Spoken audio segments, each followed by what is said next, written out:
Hey everybody, welcome back to the Plays and Fades YouTube channel. I'm your host, Gordo Gambles. Welcome back to another full card breakdown. This time for UFC Vegas 78, we are back at the Apex and back with another very fun night of fights, one that I'm excited to break down from both a betting and a DraftKings perspective.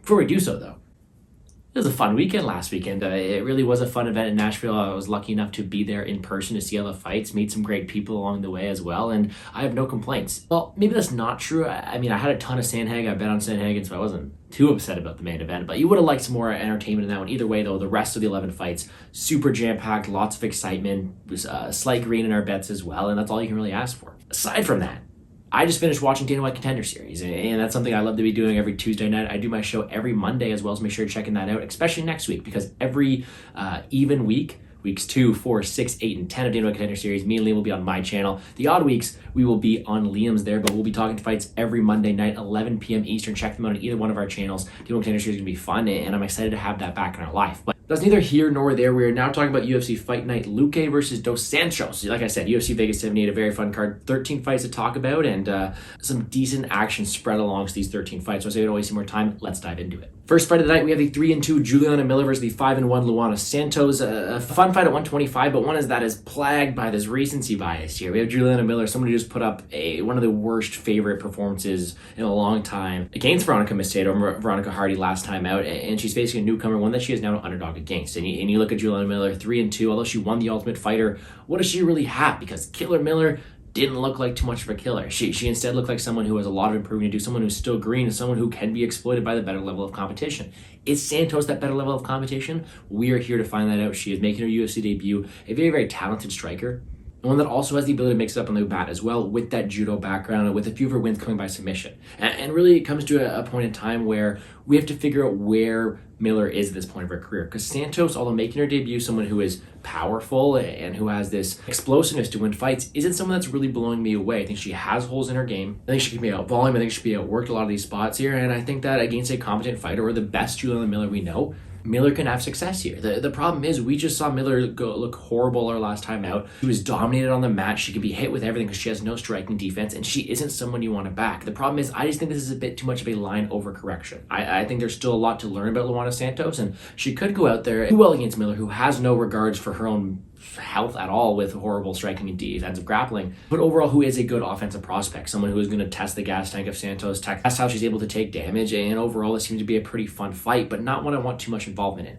On the DraftKings side of things, being such a binary matchup with two fighters who are relatively unproven in the defensive aspects, this is a decent low-owned fight to target. I mean, it's right in between the Luque Dos Santos fight and some other very violent fights on the card, so this is one that rates out pretty well in terms of an ownership perspective, but not one where I'm feeling too confident either side. I think gun to my head, I'm going to have to take Luana Santos because I think she is the more athletic, dangerous fighter who has the ability to capitalize off the defensive mistakes of Juliana Miller, but I don't think we should be counting her out here, and I don't think that this line should be anything different really than a minus 120, minus 125 spot for Santos because she is unproven in her own right. That being said, though, give me Santos use her physicality edge to exploit that defensive liability of Miller and what is a decent, fun fight to open the card. Next fight up, we have a 13-5-1 Damon Blackshear versus the 15-7 Jose Johnson, coming in on short notice to make ourselves up to 13 fights now. Actually, I almost forgot about this one, did a little bit of tape prior, and this seems to be a fun fight to get a quick short notice replacement on. Damon Blackshear has been a dog, man. I counted him out his last time out. He really went out there and proved me wrong. He's got very good offensive wrestling, very good offensive grappling, and some solid combination on the feet as well. I was worried about his activity and his cardio last time out, but he completely proved me wrong going out there and dominating Lucindo last time to a solid win to get him on track here. And now he's facing short notice replacement Jose Johnson, a guy who we haven't seen in a long time because this guy hasn't really been able to make weight. He had a medical issue against Armfield his last time out, and what was a fight supposed to happen in February of this year. We haven't seen him since. Now making this short notice walk here, he's a very big guy for the weight class. 6 foot tall, fighting at 135, 74-inch reach. He seems to be a decent prospect with some decent abilities and a good ability to mix it up everywhere. He's a primary striker, 7 wins by KO, but he also has that grappling in his back pocket he can use against his lower level of competition. The problem is I think he's defensively flawed. He has this tall man defense. He can be hit by a lot of things. We saw that when he was knocked out in the first round of Amanda Martinez, but he can also go out there, be taken down, be controlled, and I think that's not really a recipe you want to have here against a guy in Damon Blackshear. I think if you want to beat Blackshear, you have to put a pace to him. Throw up submissions off your back, have some good takedown defense, and really be winning the optics on the feet for as long as it's there, because if Damon Blackshear is that primary grappler who wants to take you to the ground, I think he's going to have success doing so here. We do not have any DraftKings salaries out for this week, and actually I'm not too sure what the line even is. Yeah, no line either, but I am heavily favoring Blackshear here. He really impressed me last time out, and I think he has the skill set overall to get this done this weekend. The question is, can Johnson make it there considering his weight cut issues last time, and does he have the defensibility to stop a guy in Blackshear who's been so tough, so durable, and has the ability to break people down the stretch? I think Blackshear's in a great state of mind, and I will like him up to a certain price this weekend, and if I can get a good number on him early, I will definitely hop on that. Again, though, this DraftKings card is so stacked with a ton of very a lot of high upside fighters, and while Blackshear is one of them, the more expensive he is, the harder it is to get to him, because we do have Terrence McKinney's, we do have some Amorims this weekend, we do have Marcus McGhee's. It's a fight card with a lot of favorites who are expected to go out there and do their job, and although Blackshear is someone who has skills to do so, is it round 1, is it round 2, or is it more so breaking him down the stretch in round 3? Considering where he comes into play on salary-wise on DraftKings, it is going to be harder to tell. For that reason, feel free to message me on Twitter or check out my other breakdowns I do throughout the week to find out. But there may be some better options on DraftKings. With that being said, though, still a big fan of Blackshear. Speaking of Amorim, 6-1 Jacqueline Amorim versus the 10-2 Montserrat Ruiz. We have a very fun matchup here between two fighters who are pretty well known in my mind, at least. Jacqueline Amorim, the girl who was a huge favorite against Sam Hughes, almost had her out there at first round and then gassed out. Someone who is very front-loaded, very good submission game, very, very dangerous, very explosive, but fades on the stretch. Versus Montserrat Ruiz, I'll follow you home. That whole fight there when you had the scarf hold takedown, someone who beat Vlismos that way as a big underdog and then got starched by Lemos. It's our first time seeing her since 2021, and she's getting a tough opponent to back here. Not only is Amorim going to have a clear advantage on the ground, which is really her path to victory here, but she's also going to be the bigger fighter with the better ground game, and even on the feet have the ability to keep it close here, and I think she has all the upside. Amorim is so good.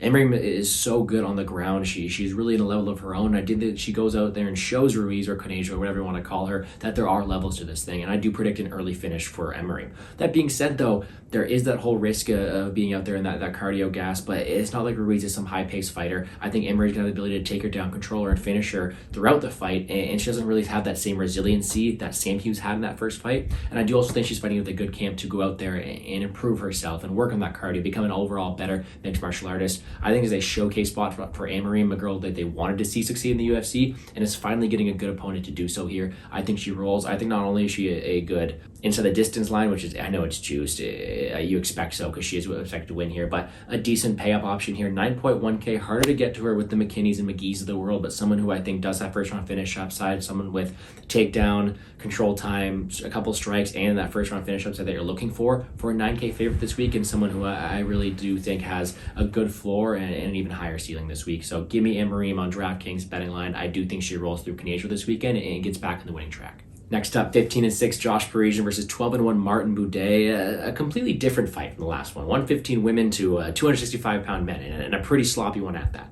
One side of things, you have Josh Parisian, someone who I think is just bottom end of the barrel of heavyweight. Someone who is able to get win against because he does have a decent work rate, but can't defend takedowns, doesn't have the most volume to win minutes, fades down the stretch, and has been finishing his losses as well. I don't necessarily think he's the best prospect here. And yeah, he was controlled and beaten by Pose over 3 rounds last time, but I mean, when you're being dominated by Parker Porter and Dontel Mays and making them look like these great athletes that make you want to go out there and bet them against, I'm not even going to get into Dontel Mays at this point, but when Parisian's out there making other fighters look so good, and he has a guy in front of him, Martin Buday, who is the opposite of him, who has a ton of potential but doesn't live up to it, you really have to go with a guy with more potential here. Buday is a guy who I think has that fundamental skill set. Great volume, decent cardio, and I think he has some great wrestling and ground and pound up top, and that's why I backed him in his fight so far. I mean, he's 3-0 in the UFC so far, and with that being said, he's not going out there putting out dominating performances, but he has a decent fundamental skill set for heavyweight to go out there and win fights, because he has the optics, good volume, and I think he has that wrestling in his back pocket and clinch game to go out there and win the optics, and also gas his opponents down the stretch, something that I think he can do against Parisian here. Now, is it the most appealing fighter who I think doesn't fight to the best of his abilities or has some holes in his game itself? Not too much, but he is someone I want to back here, and he is someone who I think is the rightful favorite. I do think Martin Buday gets it done. Now, 8.8k, a guy who scored 91, 56, and 81. Do we want him over the likes of Khalil Rountree or Francis Marshall or Terrence McKinney? Probably not, but I do think he's a decent cash play. I think he has the volume and the winning potential to go out there and score pretty well. A decent pivot play, but not my guy I'm running to in single entry. I think there are better options on this slate. I mean, this next set of fights are really insane. All the ones we'll talk about shortly here. But starting it off, 7-1 Francis Marshall, 5-0 Isaac Dulgarian. A truly just exciting matchup here. Francis Marshall's a guy I was super high on. I mean, I thought he'd go out there and steamroll Gomes. He didn't fight to the best of his abilities. He didn't wrestle till round 3, and when he did, he looked very dominant in doing so. He's a guy with a very good well-rounded skill set. A guy who has the ability to mix it up wherever the fight goes, a very good striker in his own right, but also some good cardio and a good ability to win minutes and win optics that way as well. Isaac Dulgarian making his UFC debut here seemed to be very, very fun. I mean, you watch the tape, 5-0, all of them coming by first round finish. He's very explosive, very dynamic, but a lot of question marks, right? We haven't seen him extended. We haven't seen him against good level of competition, and that's kind of where the line is where it is.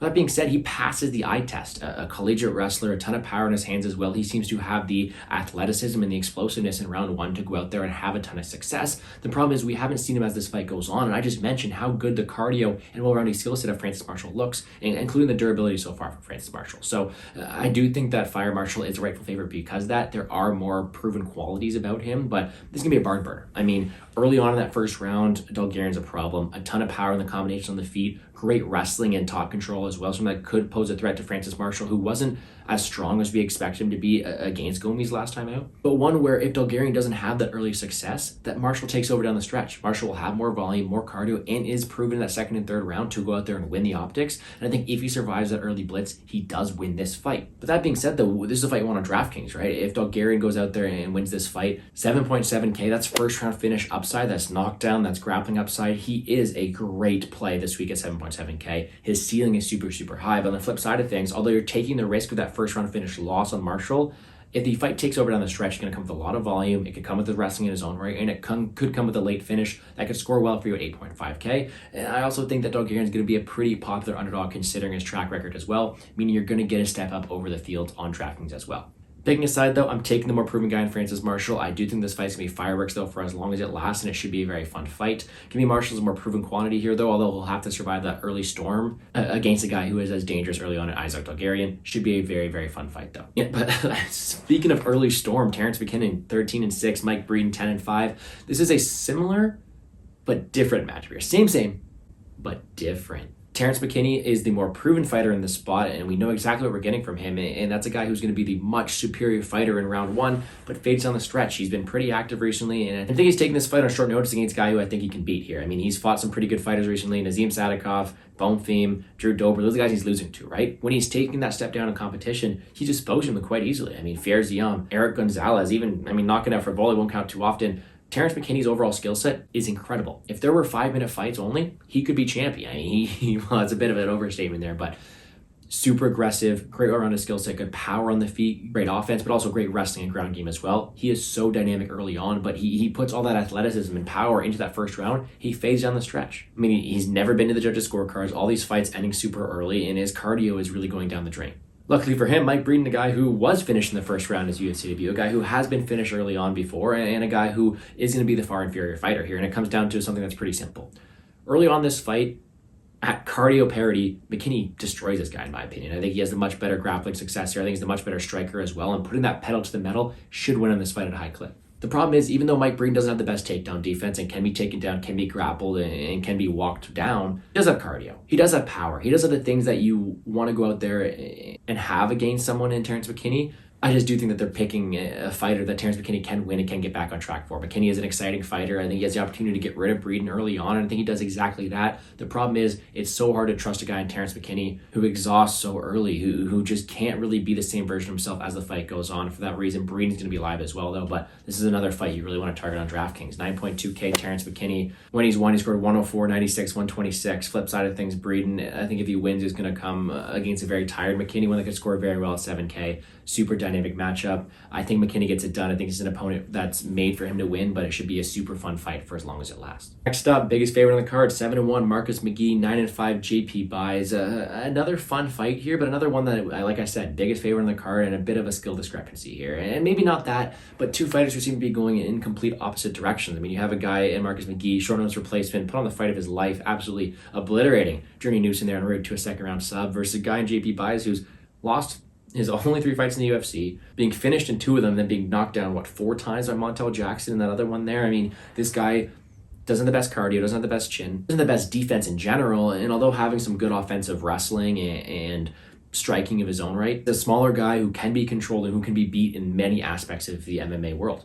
And I think that this line's about right here. You have a guy with all the momentum, McGhee, who has the power to go out there and find the chin of JP Buys, who has the grappling to contend with the wrestling of Buys, and also who is going to be the more physically dominant fighter. I think McGee's the guy they're trying to promote here, and I think he's the rightful favorite for that reason. I think he has the ability to wear down JP Buys with his striking on the feet, be the better overall defensively responsible fighter, but also the guy who's going to be explosive in his own right, still there rounds 2 and 3, and a guy who's able to have more finishing upside in his own right. I'm not saying JP Buys can't win, but it's going to come with a perfect grappling heavy game plan that's going to be taking down Marcus McGhee and holding him there for a while. It's just something that I don't see happening too often. McGhee has a decent get-up game, good grappling in his own right, and has 3 rounds to find the chin of Buys that's been found so many times before in the UFC.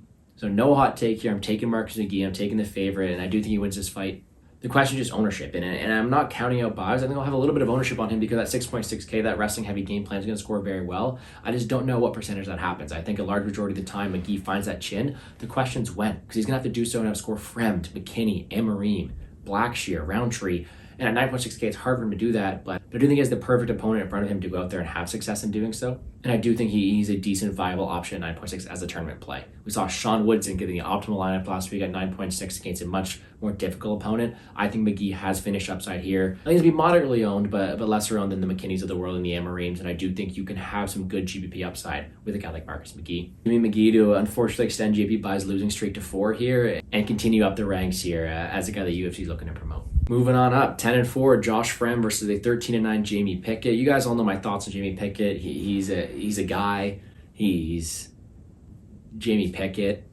I mean, he's a guy who's a decent striker, right? He's got power in his hands. If he decides to use it, when he fights this low level of competition, he's able to stay in there. But man, is he just a horrible DraftKings score. I mean, he's won twice in the UFC, put up 66 and 65. Not really what you're looking for from a DraftKings underdog. And even at that, when he's going out there, he's losing his fights. He's been finished in all 4 of his last fights, including 6 of his 9 professional losses. I mean, Pickett struggles to be taken down. I mean, I'm not going to discredit him from that Bo Nickel fight, but he can be taken down. He can be out volume. He can be hit in his own right. There's a lot of holes in Pickett's game. And Fremd is not perfect either. I mean, he can be hit in his own right. He's lost his first 2 fights in the UFC. And although he's coming off a nice underdog win against Cedric Dumas, I like more of the offensive skill set of Fremd. I think he has more volume, a very well-rounded fighter with some decent wrestling in his back pocket as well, but a guy who I think is going to be the more aggressive and active striker here, which is why he is at 9.4K. Now, I don't really want to back Josh Fremd at minus 340 against anybody, but Pickett really isn't the best fighter in the UFC, and I think he's nearing the end of the road here. I think Fremd's going to be active enough to win those exchanges there, be able to mix in some wrestling, and really threaten to add another finish loss to Pickett's record,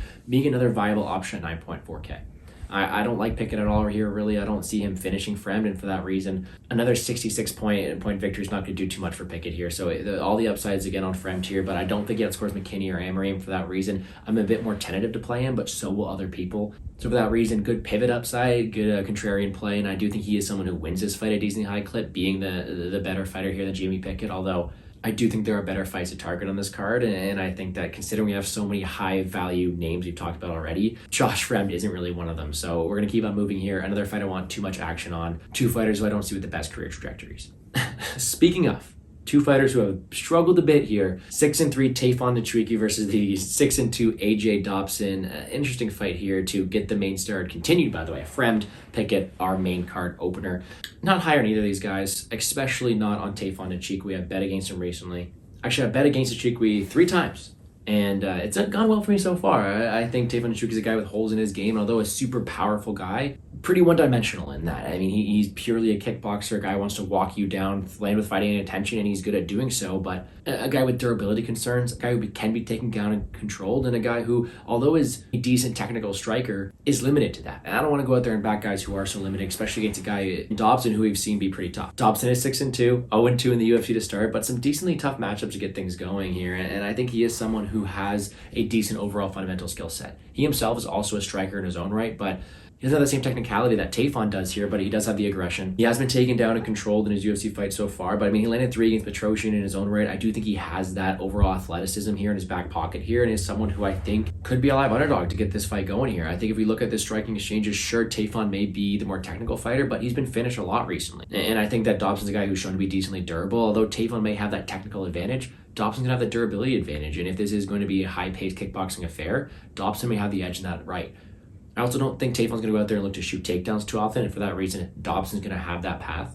And I guess the final thing here too is we've seen kind of the peak of Tafon is. We've seen him struggle in a couple of these fights here, but I think Dobson has had a rough go so far. Tough opponents to start, and I think he's finally getting someone who can go out there and showcase his true ability. I wouldn't be surprised if this was a decent showcase fight for AJ Dobson, someone where he can come as an underdog, look to impress against a guy who's been knocked out before, and put his power on display and look to get back to his winning ways. So give me the dog here in AJ Dobson. A decent fight to target here as well because there is knockout upside on the Dobson side of things and on Tafon. I mean, whenever Nchukwi's fighting with that power, there is knockout upside.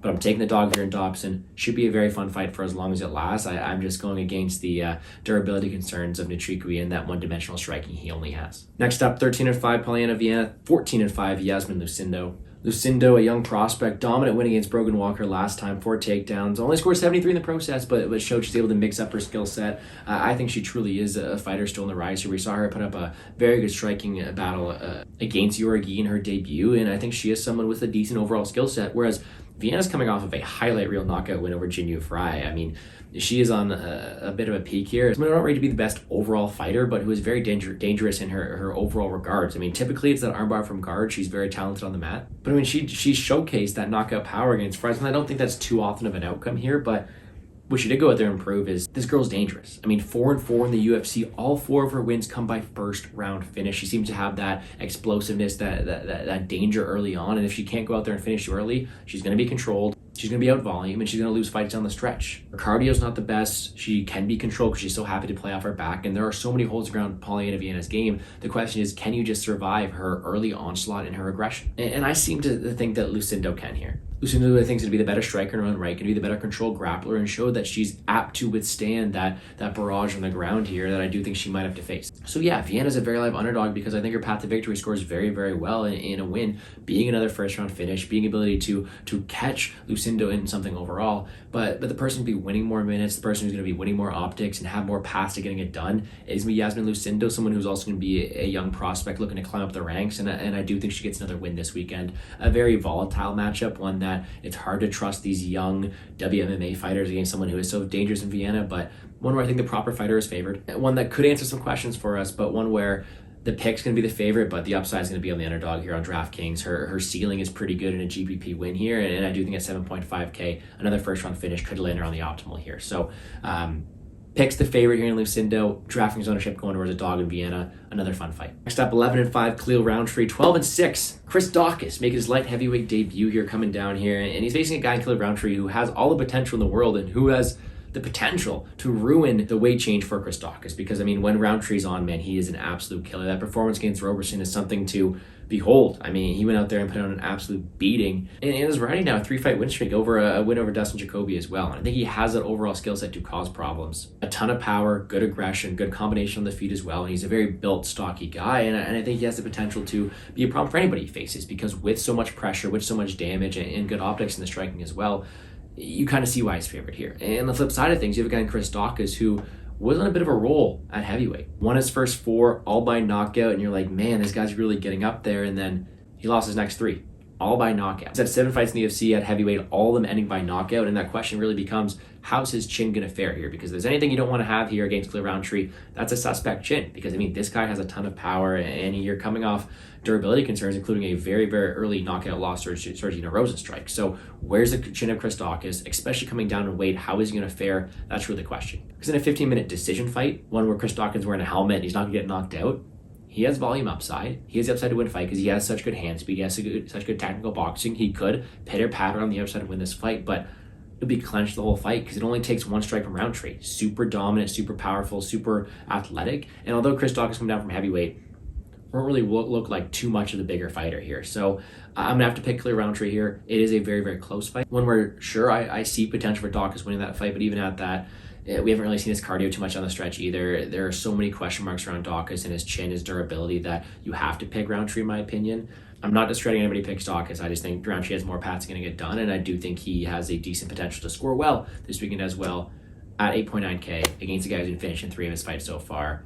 another fun matchup that I'm going to take the favorite to get another knockout win. Co-main event, you have the 28-13 Cub Swanson, 13-3-1 mean Hakeem Dawodu, Canadian prospect. We love to see that versus the legend of the game, Cub Swanson. This should be a very, very fun matchup, one where we have ourselves a striking battle on our hands. Both these guys can be taken down. They themselves want to keep it on their feet, and they're going to get exactly what they need here in a very, very fun kickboxing affair. The only difference is one of these guys young and rising and angry versus another guy who's almost going to be 40 years old, getting a bit up there and who has lost a few of his last fights. Let me pump the brakes here, though. I mean, you're losing to Martinez, Giga Chikadze, Burgos, Moicano, Edgar, Ortega. Okay, yes, you're beating the lower level opponents here and you're disposing of these step down in competition accordingly. But truth be told, if we're looking at a 15-minute kickboxing affair, the guys who I think is going to be faster and the guy who I think is going to have more potential to win the optics here is Hakeem Dawodu. And although you can't count out Swanson, I mean, Hakeem does his best work from range. Great volume. I think he's got more volume than Cub here, and I think he's also the more dangerous striker. And without that takedown threat on the other side, he's got the ability to operate. And with that ability to operate from range,